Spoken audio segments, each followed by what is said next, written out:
É a história de como Deus estava buscando uma noiva para o seu filho. Cada livro é diferente de todos os outros livros. Estou tentando lhe dar a chave para que você mesmo compreenda a mensagem.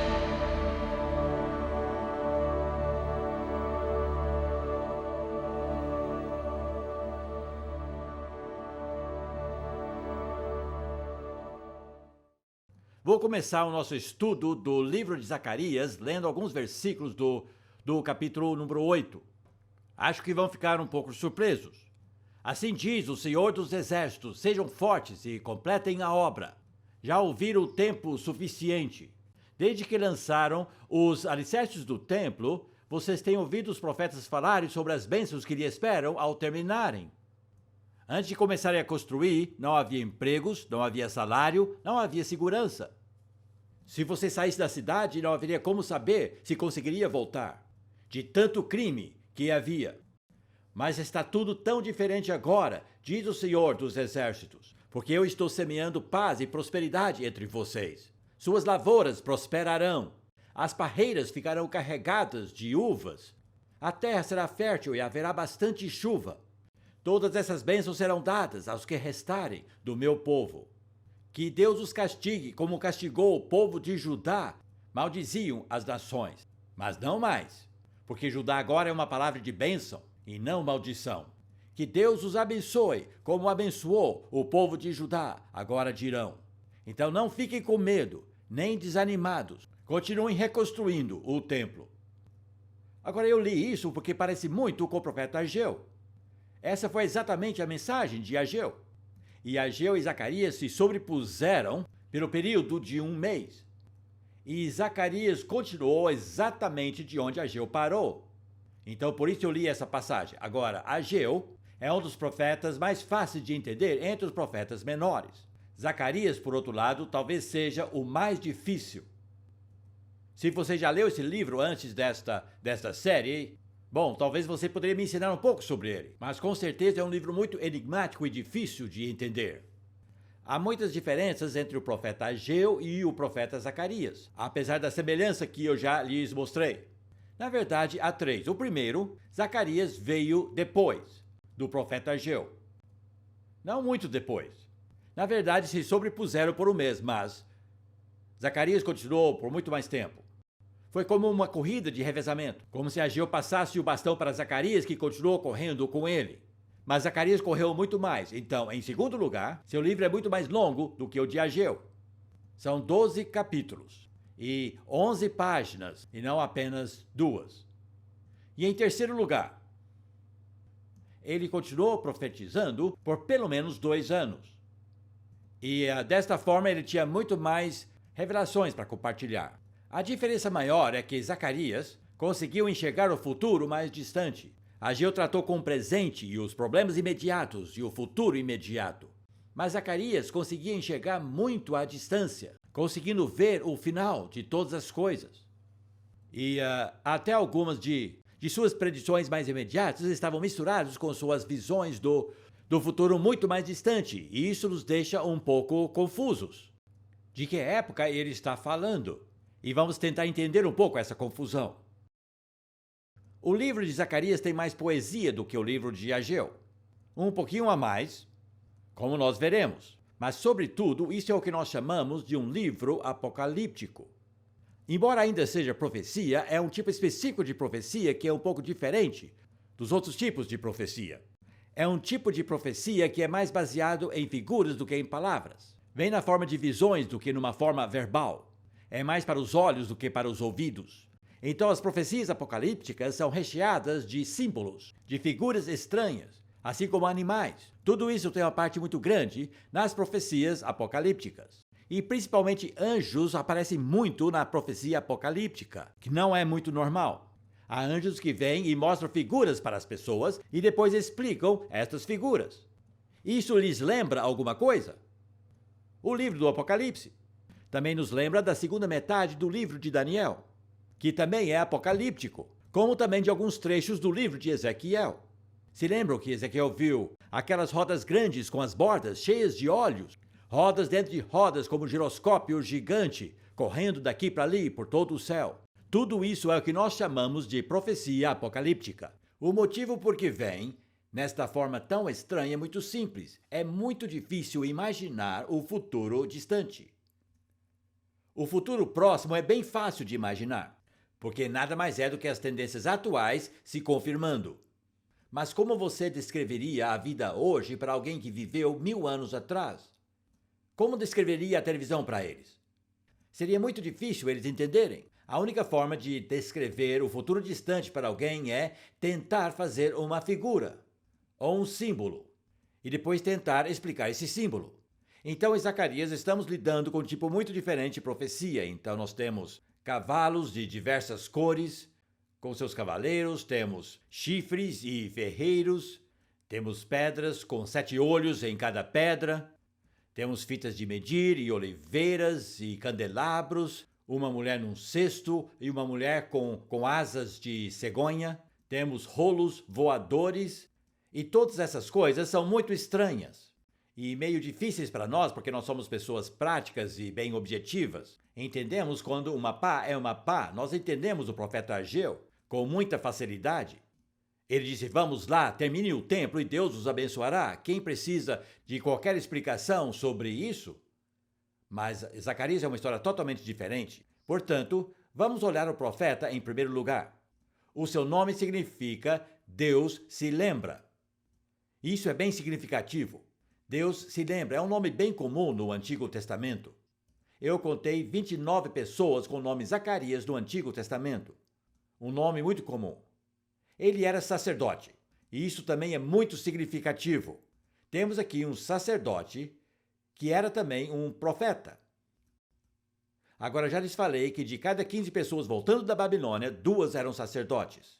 Era uma volta religiosa. As pessoas voltaram exclusivamente para restabelecer o nome de Deus em Jerusalém. Certamente não voltaram porque a terra seria mais fértil ou porque o comércio seria melhor. Eles voltaram por motivos espirituais. Então, um grande número de sacerdotes voltou. E houve 2 acontecimentos extraordinários aqui, que Zacarias salienta. O primeiro acontecimento é que agora os sacerdotes tomarão o lugar dos profetas. Pelos próximos 400 anos não haveria profetas, apenas sacerdotes. E Zacarias, sendo profeta e sacerdote, simboliza uma transição. E ele prediz que virá um dia em que ninguém dirá que é profeta. Dirão: eu não sou profeta, não me chame de profeta. O sacerdote está tomando o lugar do profeta. E o segundo acontecimento extraordinário é que os sacerdotes tomarão o lugar dos reis, como líderes. E uma das coisas que Zacarias fez aqui, como ato dramatizado, foi fazer uma coroa de prata e ouro. E a colocou na cabeça, não de Zorobabel, que era o príncipe da linha real de Davi, mas na cabeça de Josué, o sacerdote. Foi um acontecimento extraordinário. E pela primeira vez na história de Israel, o ofício de sacerdote-rei seria unido. Isso só havia acontecido uma vez no Antigo Testamento. Lá no início, no livro de Gênesis, um homem chamado Melquisedeque, que foi rei de Jerusalém antes dos judeus a conquistarem. E era um sacerdote, além de ser rei. E como aprendemos no Novo Testamento, é dessa linhagem que vem o nosso Senhor Jesus. Ele é da ordem de Melquisedeque, não da de Levi. Ele é um sacerdote e um rei, e também um profeta, logicamente. Então, Zacarias marca um tipo de fusão destes 3 ofícios, essas 3 posições de liderança. Então, o sacerdote está tomando o lugar do profeta e também está tomando o lugar do rei. E quando Jesus veio à terra, só havia sacerdotes. João Batista foi o primeiro profeta que receberam depois de 400 anos. Mas os líderes, os governantes, eram 2 sumos sacerdotes, Anás e Caifás. Então, Zacarias é um livro muito significativo, porque marca esta transição. Lembre-se, há um período de mais de 2000 anos da história de Israel entre Abraão e Jesus. E este período pode ser dividido bem certinho em 4 períodos de 500 anos cada. Durante o primeiro período, de 2000 a 1500, foram liderados por patriarcas, Abraão, Isaque, Jacó e José. Durante o próximo período de 500 anos, de 1500 a 1000, foram liderados por profetas, de Moisés a Samuel. De 1000 a 500 a.C. foram liderados por reis ou príncipes. Mas de 500 a 0 foram liderados por sacerdotes. Então Deus lhes deu uma amostra de cada tipo de liderança, e infelizmente cada um deles fracassou em Israel. O que precisavam era um só líder, que combinaria todos esses tipos de ofícios nele mesmo. E era o que eles receberiam em Jesus. Mas vocês podem ver como o Antigo Testamento prepara o povo para o líder certo. Pois, primeiro mostra patriarcas, figuras paternas, e depois profetas, que falavam da parte de Deus, depois príncipes, que reinaram sobre um trono, e por último sacerdotes, que intercediam a favor deles diante de Deus. Muito bem, agora vamos olhar o esboço do livro de Zacarias. É claramente dividido em duas metades. Vamos olhar essas duas metades em grandes detalhes, a primeira metade dessa primeira palestra e a segunda metade na próxima. E a primeira metade é bem parecida com o livro de Ageu, mas ele usa esse tipo de profecia apocalíptica para transmitir sua mensagem, pois foi assim que recebeu de Deus, recebeu na forma de figuras, e transmite assim. Mas os capítulos de 1 a 8, todos tratam com a situação atual do povo. E por isso, assim como Ageu, ele colocou data nas suas profecias. No caso da primeira, ele esqueceu do dia, mas colocou o mês e o ano. E depois a próxima veio 3 meses depois, e a próxima chegou 2 anos depois. Mas assim como Ageu, ele colocou data nas suas profecias e se encaixam exatamente na situação, naquela data. Então ele está continuando o trabalho de Ageu. Não sei por que Ageu parou de profetizar, e nem porque Deus mandou uma outra pessoa. Talvez Ageu morreu ou ficou doente e não pôde continuar, não sei. Mas Zacarias assumiu 1 mês antes de Ageu terminar. E simplesmente continuou. Então o livro é claramente dividido, e a primeira metade também é claramente dividida em 3 partes, de períodos diferentes de profecias, cada uma com data.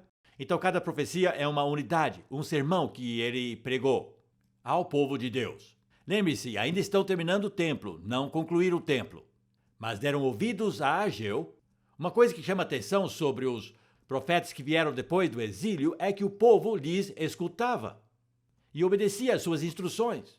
Bom, se você estivesse fora por 70 anos e depois voltasse, você também daria ouvido aos profetas, não é verdade? E na verdade, Zacarias começa 1 mês antes de Ageu terminar com um sermão bem direcionado. Ele os lembrou do seu passado e os lembrou sobre os seus antepassados, os que viveram antes deles desta mesma terra. E disse: tudo aconteceu porque os seus antepassados não deram ouvido aos profetas. Por isso foram exilados. Um lembrete bem importante. Não precisamos dizer muito sobre isso. Ele os repreendeu e disse: agora tomem muito cuidado em dar ouvido aos profetas, porque os seus pais não deram. Eles erraram, eles pecaram. E Deus enviou muitos profetas para avisá-los e dizer o que fazer, mas não ouviram e por isso foram exilados. E agora vocês precisam dar ouvido àquilo que nós estamos dizendo. Isto é um resumo deste seu primeiro sermão. Um sermão muito simples. O que ele está dizendo é: seus antepassados, além de saberem que estavam errando, foram avisados que estavam errando. Não tinham a mínima desculpa. Não cometam o mesmo erro.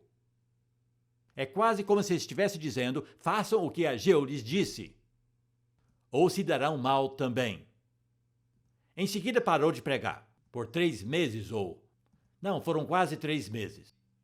E depois começou de novo, e desta vez com uma abordagem bem incomum. Lhes deu 8 figuras, todas as quais ele recebeu durante a noite, mas não na forma de sonhos. Vieram como visões. A diferença entre uma visão e um sonho é que você está acordado quando recebe uma visão e dormindo quando recebe um sonho. Eu gosto muito mais de receber uma visão do que um sonho, porque diz: vossos jovens receberão visões e vossos velhos sonharão. Então quero ficar nesta fase de visões enquanto eu puder. Mas uma visão é um tipo de figura que vem à sua mente, que contém uma mensagem. E muitas pessoas hoje em dia estão recebendo visões, mas todas as visões têm que ser provadas. Tem muitas visões estranhas, como medusas com punhais enfiados nelas. E todo tipo de coisas. E as pessoas ficam especulando sobre o que são. Uma vez uma pessoa se levantou depois que eu preguei por mais de 1 hora. Eu preguei por 1 hora e o pastor se levantou e disse: alguém tem uma palavra do Senhor? Sabem? E eu... Eu não posso dizer onde aconteceu, porque vocês conhecem a igreja. E conhecem o pastor, mas... Um homem se levantou e disse: eu vejo um monte de bicicletas e nenhuma tem uma corrente que liga os pedais às rodas. E disse: não sei o que significa isso.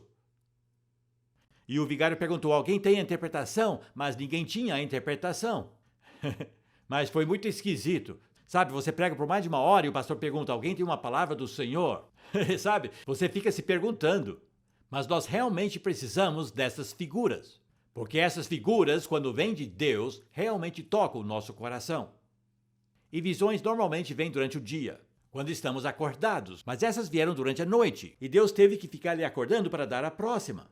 Não é interessante? Ele ficava cochilando: acorda, acorda, tenho mais uma visão para você. Então Deus não quis lhe dar sonhos, talvez Zacarias fosse jovem o suficiente para receber visões. Agora, as 8 visões ou figuras aparentemente não têm nenhuma ligação, mas ao olhá-las com cuidado, são dirigidas, vou pegar meu laser aqui, são dirigidas à situação da reconstrução do templo, as primeiras 2. Depois, a reconstrução da cidade. As próximas 2 falam dos 2 líderes, Josué e Zorobabel. E as últimas 3 se concentram na situação do povo. Portanto, as figuras são muito relevantes. Embora à primeira vista parecem um tanto quanto obscuras, mas ao examiná-las com cuidado, são figuras muito relevantes àquilo que estava acontecendo naquele exato momento, relacionadas aos problemas do povo. E depois, finalmente, quando ele terminou de compartilhar essas 8 visões, disse: vamos ter uma coroação agora. Então fizeram essa ação, uma ação simbólica, em que o sacerdote Josué foi coroado como rei no lugar de Zorobabel, o príncipe real da linhagem de Davi. E esse foi o seu segundo sermão. Muito bem, vamos passar por essas figuras enigmáticas. Mas, se você gosta de sublinhar sua Bíblia, quero que sublinhe o refrão que aparece aqui vez após vez. Aparece na segunda metade de Zacarias também. E qual é este refrão? E então sabereis que o Senhor Deus Altíssimo me enviou a vocês. Então sabereis que o Deus Altíssimo me enviou a vocês. E o que ele está dizendo é: a prova de um profeta é se o que ele diz acontece. Se aquilo que ele prediz vem a se cumprir. E, na verdade, uma das leis de Moisés diz que se um profeta diz que algo vai acontecer e não acontece, deve ser apedrejado, é falso. Isso faria qualquer pessoa pensar 2 vezes antes de fazer qualquer predição sobre o futuro. Felizmente, não estamos sob a lei de Moisés, mas temos muitos falsos profetas. E é muito importante que um profeta seja testado. E quando ele diz que algo vai acontecer e não acontece, deve ser repreendido. Então ele diz: estou predizendo certas coisas aqui. E quando se cumprirem, então sabereis que o Deus Altíssimo me enviou a vocês. Muito bem. Então vamos passar por essas figuras. A primeira figura é de 4 cavaleiros entre as murtas. 2 cavalos vermelhos, um marrom e um branco, com cavaleiros. Esses cavaleiros são os repórteres de Deus. Essa foi a explicação que o anjo deu. São mensageiros de Deus que cavalgam pela terra e voltam para Deus para dizer o que está acontecendo. Então podemos chamá-los de repórteres. Se essa visão fosse hoje, estariam sobre motos, mas naquele tempo, o meio de transporte eram os cavalos, todos andavam a cavalo. Então esses são os repórteres de Deus que relatavam tudo a Deus. E todos eles relataram que encontraram paz em toda a terra. E a situação era exatamente essa, porque Ciro havia derrotado a Babilônia e Ciro era um homem de paz. A terra inteira estava em paz, não havia guerras em lugar algum. E o que Zacarias realmente estava dizendo era: aproveitem essa oportunidade, quando não terão que lutar batalhas o tempo inteiro. Aproveitem para construir a cidade inteira. E para concluir o templo, não se acomodem, mas aproveitem essa janela de oportunidade para completar a obra. Senão logo terão que começar a enviar soldados.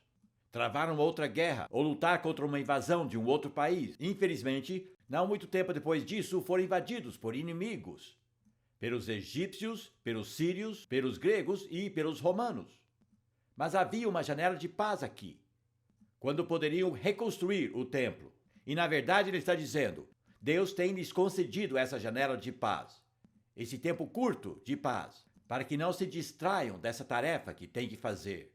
Esse é o significado desta primeira figura. Não posso falar de todos os detalhes desta figura, mas ele também acrescenta que ele está irado com aqueles que os levaram cativos e com aqueles que os trataram mal e que irá tratar com eles. Mas ainda não. Haveria um tempo de paz quando Deus não enviaria guerra para nenhum país. Segunda figura, 4 chifres e um ferreiro. Agora, eu entendo isso. Com certeza, Zacarias deveria ter sido algum tipo de fazendeiro. Há muitas figuras agrícolas aqui. E eu mesmo já tirei os chifres, no meu passado, de touros Asher. Não sei se vocês conhecem o gado Asher. Normalmente são marrons e brancos e têm chifres. Assim, espetaculares. Mas sabe, são muito perigosos. Eu ainda tenho uma cicatriz de onde um me chifrou. E eu cuidava de uns 15 touros Asher. E eu vou lhes dizer, tem que tratá-los com respeito. Eu até tinha que colocar argolas às suas narinas, é uma experiência e tanto. Mas tem que colocar isso, senão seria impossível controlá-los. Mas porque os chifres eram tão perigosos, até esmagavam cercas com seus chifres. E a gente seria fichinha para eles. Então por isso nós tirávamos seus chifres. Portanto, ainda quando eram bezerros, nós tirávamos os seus chifres. E eles eram queimados, ou serrados, ou cortados, várias formas. E eram necessárias ferramentas fortes para isso. E essa é a imagem que ele vê aqui. Ele vê 4 ferreiros arrancando os chifres. Agora, em todas as profecias apocalípticas, o chifre é um símbolo da força de um exército. O chifre é uma arma agressiva. Portanto, agora ele vê a imagem de chifres serem arrancados dos 4 cantos da terra. Deus está tirando os chifres dos agressores. Ele já havia tirado o chifre da Babilônia. A Babilônia não é mais uma ameaça. Essa imagem diz que Deus irá tirar os chifres das nações que o ameaçaram, por um período. Então nós temos aqui uma figura de paz, e os inimigos ficando sem chifres, para que consigam prosseguir construindo o templo, investindo todos os recursos dessa obra. Depois temos um homem com uma fita de medir. E agora a atenção está focalizada na cidade de Jerusalém. E ele vê um homem tomando as medidas para os muros de Jerusalém. E Zacarias percebe que a cidade será pequena demais. E que eventualmente a cidade ultrapassaria os muros. Agora Jeremias já havia predito isso. E é fascinante. Tem uma série de mapas de Jerusalém por todos os séculos. De como era quando era a pequena cidade de Davi, como se expandiu e cresceu. E Jeremias predisse isso exatamente. Essa é a extensão da cidade de Jerusalém hoje em dia. Assim como seu crescimento. E onde ficariam os subúrbios? Agora, o problema com uma cidade em rápida expansão é como defendê-la. Porque assim que você constrói muros, a área por dentro dos muros fica cada vez mais lotada. Basta visitar York, por exemplo. Todas as cidades medievais ficavam cada vez mais lotadas porque o único lugar seguro era viver dentro dos muros. Mas Jerusalém seria pequena demais. O homem com a fita métrica disse: será pequena demais para todas as pessoas que virão morar aqui. E depois tem uma promessa maravilhosa aqui. Deus diz: eu serei o muro. Eu serei o muro. Não precisarão de um muro quando a cidade se expandir. Eu a protegerei. A próxima figura, a propósito, há uma frase muito interessante aqui. Essa frase é: Deus diz, aquele que tocar no meu povo, toca na menina dos meus olhos. Mais uma vez temos um texto que a maioria dos pregadores não interpreta bem. A menina dos olhos em inglês é a maçã dos olhos.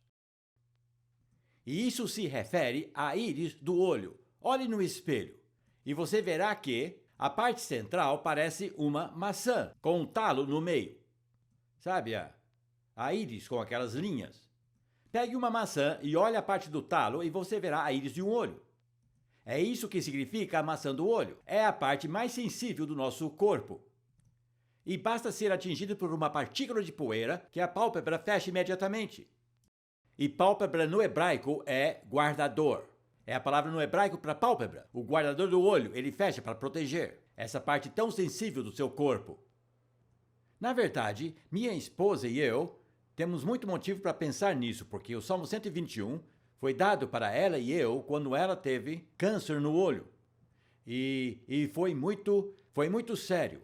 Havia um melanoma maligno ali. O cirurgião disse que talvez teríamos que remover metade do seu rosto, coisa que eu não aguentaria. Preferiria ela no céu com o rosto inteiro do que aqui na terra com metade. Mas Deus teve misericórdia. E hoje ela está aqui sem nenhum sinal daquele câncer. Mas estava no íris, a parte mais sensível do seu olho. E quando eu li Salmo 121, sobre o qual preguei no dia que ela foi levada para o hospital, diz ali: o Senhor é o meu guardador, minha pálpebra. O Senhor fecha a porta assim que qualquer coisa atinge o seu povo. É uma figura maravilhosa. E sabem, essa foi a escritura que nos deu a vitória. Ela recebeu essa promessa da sua enfermeira: aos montes elevo os meus olhos. E 10 dias depois, eu a levei para casa sem sequer um curativo. E saímos juntos para fazermos alpinismo. Ela ergueu os olhos para os montes. Mas sabem, Deus é o guardador, Ele é a pálpebra. E o seu povo é a menina dos seus olhos. Em outras palavras, meu povo, diz o Senhor, é a minha parte mais sensível. Quem toca neles, toca em mim. Jesus disse: o que fizerdes ao menor dos meus irmãos, a mim o fazeis. É o mesmo princípio. O povo de Deus é a parte mais sensível de Deus. A Bíblia, na linguagem de hoje, diz mais ou menos o seguinte: quem toca no povo de Deus está enfiando um dedo no olho do Senhor.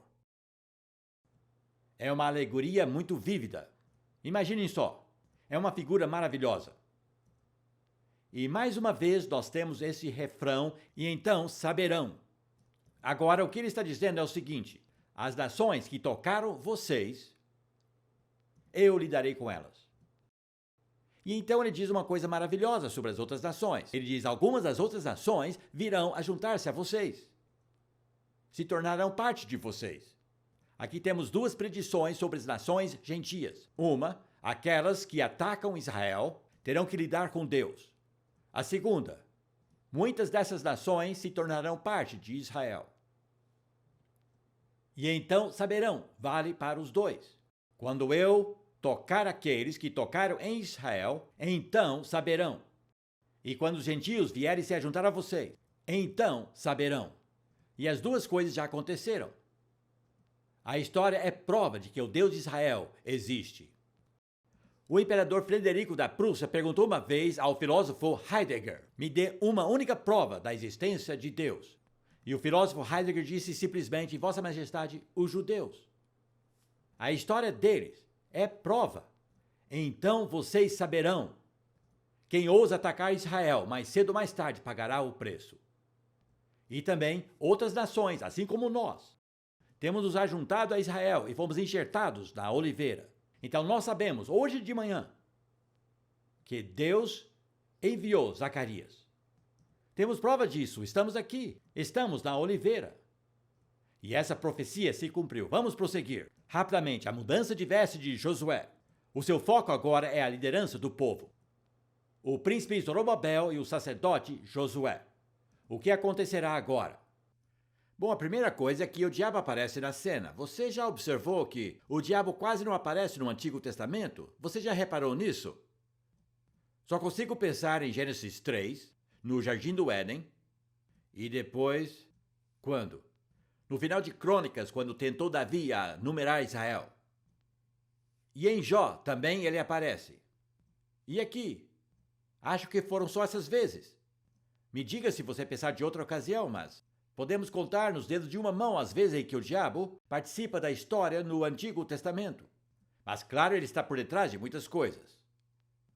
Mas aparece muito mais vezes depois que o Senhor Jesus veio. Mas francamente, o diabo estava bem contente com a sua condição de anonimato no Antigo Testamento, porque dominava o mundo. A raça humana inteira estava em suas mãos. E a sua melhor jogada era fingir-se de morto, para que ninguém perceba que ele está por aí. Ele simplesmente prossegue, controlando tudo. Mas aqui ele aparece. É como se Ao ver os judeus voltando e sabendo que deles e daquele país viria o Salvador do mundo, ele simplesmente teria que tentar alguma coisa. Sempre que algo muito significativo está para acontecer, o diabo tenta evitar que aconteça. Por isso tentou matar todos os judeus machos no Egito, para que Moisés nunca nascesse e o povo nunca saísse do Egito. Por isso matou todos os bebês em Belém quando Jesus nasceu, porque ele não queria que aquele bebê crescesse e se tornasse outro Moisés para o povo. Quando conhecemos as artimanhas do diabo, é fácil encontrá-lo. Mas ele aparece aqui e ele diz: vocês não podem ter Josué como seu líder. Ele é um homem imundo. E Zacarias viu Josué em pé ali, com vestes imundas. E percebeu que o diabo estava correto. Agora, o diabo, aparentemente, exerce a função de advogado da acusação. Lá no céu. Sabe, em Jó ele está lá no céu, no conselho de Deus, criticando as pessoas na terra. Acusando-os. Ele é o promotor, ele é o acusador. E aqui ele diz: vocês não podem ter Josué, o seu passado é pecaminoso. Ele é um daqueles cujos pecados levaram ao exílio. Isso quer dizer que provavelmente era bem idoso. E disse: não podem tê-lo. E em seguida, na visão, Zacarias ouve que Josué era como um tição tirado do fogo, como uma vara meio queimada tirada do fogo. As mesmas palavras foram usadas anos depois para John Wesley. Ainda um garoto com 10 anos, a igreja em Epworth, na cidade de Lincolnshire, pegou fogo e ele ficou preso no sótão. E os homens fizeram uma escada humana e resgataram o menino, John Wesley, daquele incêndio. O que teria acontecido se ele tivesse morrido? Sabem? A Inglaterra talvez teria seguido o mesmo caminho da Revolução Francesa. E Wesley viveu segundo essas palavras de Zacarias. Ele sempre dizia: eu sou um tição tirado do fogo. Eu fui resgatado do holocausto. E era assim que Josué era visto por Deus. Era um tição tirado do fogo. Ele é um graveto tirado do fogo. Eu o salvei. E depois da visão, os anjos vêm e tiram aquelas roupas sujas e o vestem com roupas limpas e colocam um turbante limpo na sua cabeça. E o homem fica limpo aos olhos de Deus e pode ser um sacerdote. É uma figura linda. E ele viu que, pela graça de Deus, Josué, apesar de ter compartilhado dos pecados do seu povo anteriormente, estava agora limpo aos olhos de Deus e podia ser o sacerdote. E Deus promete que aquilo que ele fez por esse judeu individual, um dia ele faria para a nação toda. Ele disse: removerei o pecado dessa nação em um só dia.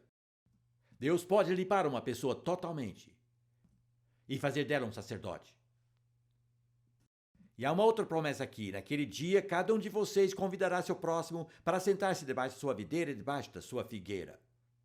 Essas palavras nos lembram de Jesus encontrando Natanael. Eu vi você embaixo da figueira. Bom, há tantos significados aqui, significados escondidos, que são abordados no Novo Testamento e mostram a riqueza dessas imagens que Deus estava dando para Zacarias. Vamos ver a próxima. Agora ele vê um candelabro de ouro. Sabe aquele candelabro de ouro de 7 braços que havia no templo? É isso que ele vê. Mas ele também vê um vaso mais alto que o candelabro, com um tubo descendo até o candelabro. E ele percebe que o vaso está cheio de azeite. E ele percebe que ninguém teria que reabastecer o azeite dos candelabros, porque há um reservatório de azeite fluindo até o candelabro. O que significa isso? Isso tem a ver com Zorobabel. E Zorobabel é visto como alguém que tem um reservatório do Espírito Santo fluindo através dele.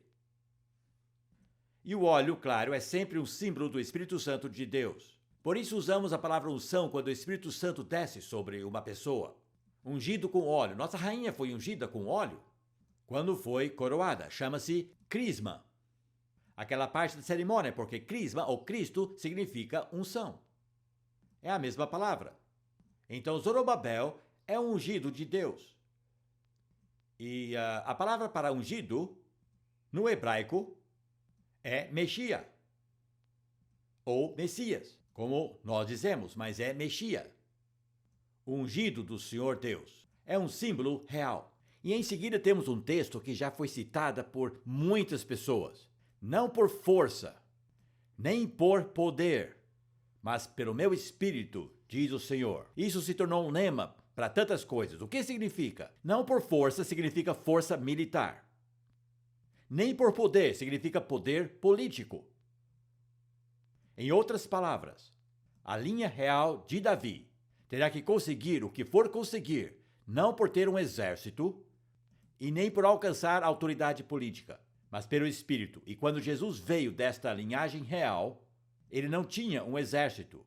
Ele disse a Pilatos: meu reino não é deste mundo, senão os meus servos lutariam. Que trágico que a igreja não entendeu isso quando as cruzadas começaram. Não se pode estabelecer o reino de Deus com poder político ou militar. Isso só é possível pelo Espírito do Senhor. Mas a prova de que este poder foi dado ao Zorobabel foi algo tão extraordinário que talvez você não tenha percebido, mas é o seguinte: quando conseguiram terminar o templo até o topo, quando o telhado é colocado aqui, nós temos uma pequena cerimônia. Eles colocam uma bandeirinha lá em cima. Temos o capeamento. A última pedra colocada no espigão, sabe? Que une os dois lados que foram construídos. A última pedra é o capeamento. E diz que Zorobabel literalmente colocaria aquela pedra no lugar, com suas mãos. Geralmente é uma pedra bem pesada, e ele literalmente a carregaria. E isto seria a prova ao povo, e aqui vai o refrão de novo, ao erguer aquela pedra, subindo os andaimes, carregando aquela pedra, colocando-a no lugar, sem nenhuma ajuda, sem auxílio, sem cordas, sem polias, carregando-a e colocando no lugar, então vocês saberão que eu, o Deus Altíssimo, enviei o meu profeta a vocês. Conseguem imaginar a cena? Todos diziam: você nunca vai conseguir. Não por força nem por poder, mas por meu espírito. Foi assim que Sansão carregou os portões daquela cidade dos filisteus. E agora o mesmo Espírito Santo está dando poder ao Zorobabel para erguer aquela pedra enorme e subir com aquela pedra até o topo, sem ajuda. E ele ergue aquela pedra e a coloca, a última pedra do templo, significando que aquela geração veria o templo completo nos seus dias. Uma figura bem empolgante, não é? Quantas vezes nós perdemos esses pequenos detalhes? Mas ele diz: mas como sabem que o reino não será construído por força militar ou poder político, mas pelo Espírito? Quando virem Zorobabel colocando aquela pedra no lugar, então vocês saberão. Eu fico bem empolgado com isso, sabe? Eu deveria estar ensinando, mas acabo pregando. A próxima coisa, ele vê duas oliveiras, que obviamente representam Zorobabel e Josué, significando que a liderança seria dupla. Me desculpem, eu acho que eu pulei uma. Não, tá certo. O candelabro, significando que o Espírito Santo fluiria para os dois, porque temos duas oliveiras, e o azeite vem da oliveira. Então temos dois líderes ungidos aqui, e precisariam dos dois. Zorobabel é necessário para o futuro, mas não como rei. Eles não podiam ter um rei. Eu acho que, como a Pérsia não os permitia ter um rei, eles decidiram: se coroarmos o sacerdote, não poderão fazer nada. Diremos que é o nosso sacerdote. Acho que foi um subterfúgio para evitar problemas com o Império Persa. Mas, de qualquer maneira, foi o que aconteceu. O templo será terminado. Antes deles morreram, e então saberão. Quem desprezou o dia das pequenas coisas, disse Ageu, mas agora o templo será terminado. E o templo estará lá. E o último, não, o antepenúltimo é o pergaminho voador. E aqui, no pergaminho, que mede 10 por 5 metros, é um pergaminho muito grande, 10 metros por 5 metros, voando pelo céu, por cima da terra. E havia maldições escritas naquele pergaminho, contra todos que roubam e mentem. E sobrevoava todas as casas das pessoas. E ao parar sobre a casa de alguém que está roubando ou mentindo, o pergaminho solta uma maldição sobre aquela casa. E aquela casa é destruída. Então essa foi a próxima imagem que ele viu. Agora estamos falando com o povo. E o que Zacarias está falando simplesmente é: alguns estão roubando e mentindo. e disse: Vejo esse pergaminho flutuando sobre as suas casas, e deixará cair uma maldição sobre as casas que estiverem roubando ou estiverem mentindo. Imagine como deve ter chacoalhado aquelas pessoas, se acertaram rapidinho. Portanto, ainda há essa preocupação moral com a situação do povo e com a falta de arrependimento. Ele disse que, se o pergaminho parar sobre a sua casa, arrependa-se e a maldição não virá. Porém, caso contrário, a maldição virá. E por último, ele vê... Não é a última. Ele vê uma mulher numa vasilha que cabe 35 litros. É uma vasilha bem grande. Há uma mulher dentro dela e é uma mulher horrível. Na verdade, parecia uma prostituta. E outras duas mulheres vêm descendo com asas de cegonha e pegam aquela vasilha com seus bicos, ou sei lá, deve ter pegado com os braços, mas pegaram aquela vasilha e saíram voando com ela rumo ao Oriente. O que significa isso? É uma figura de Deus removendo os seus pecados. Removendo os seus pecados para a Babilônia. Foi para lá que foram. Ele disse: Eu levei os seus pecadores para lá, e agora estou levando os seus pecados para lá, porque é lá que pertencem. A Babilônia é um lugar de pecado, e é uma figura dos pecados sendo removidos, levados para longe. E finalmente temos a visão das 4 carruagens, com cavalos vermelhos, pretos, brancos e malhados. E os cavalos percorriam toda a terra. Estes cavalos, com suas carruagens, saem por toda a terra para cumprir a vontade de Deus. Já foram até o norte e terminaram a obra lá, então aquela carruagem está tendo um descanso, um feriado. Mas os outros 3 saem e percorrem toda a terra, os agentes de Deus, para cumprirem a sua vontade. Deus controla a história mundialmente. Seus agentes podem ser enviados a qualquer lugar, rapidamente. Este é o significado, a mensagem das carruagens. Elas vão a qualquer lugar para cumprir a sua vontade. Essa foi a última figura que ele recebeu naquela noite. Vou rapidamente para a 4ª imagem, acho que tenho mais 2 minutos, é isso? Então é neste ponto que chegam 4 sábios da Babilônia. Interessante, não é? A mesma coisa aconteceu séculos depois, mas 3 sábios, que eram mercadores, comerciantes, eles vieram da Babilônia com uma carga de ouro e prata, como dádiva para o templo. Mas Deus ordenou a Zacarias que pegasse um pouco para fazer uma coroa e ter uma cerimônia de coroação no templo para Josué. Então sabereis que eu sou o Senhor. Temos o refrão novamente. Mas esse é um ponto crucial. A primeira vez, como eu disse anteriormente, que o rei e o sacerdote foram unidos em Israel. Houve esta união em Jerusalém, muito antes dos judeus a conquistarem, nos dias de Melquisedeque. Mas agora a ordem de Melquisedeque está sendo restabelecida. O príncipe é o rei, o sacerdote, e os 2 se unem. Mas temos aqui um se. Em tudo isso, devemos sempre observar a palavra se. O que é esta cláusula? Se o meu povo me obedecer diligentemente.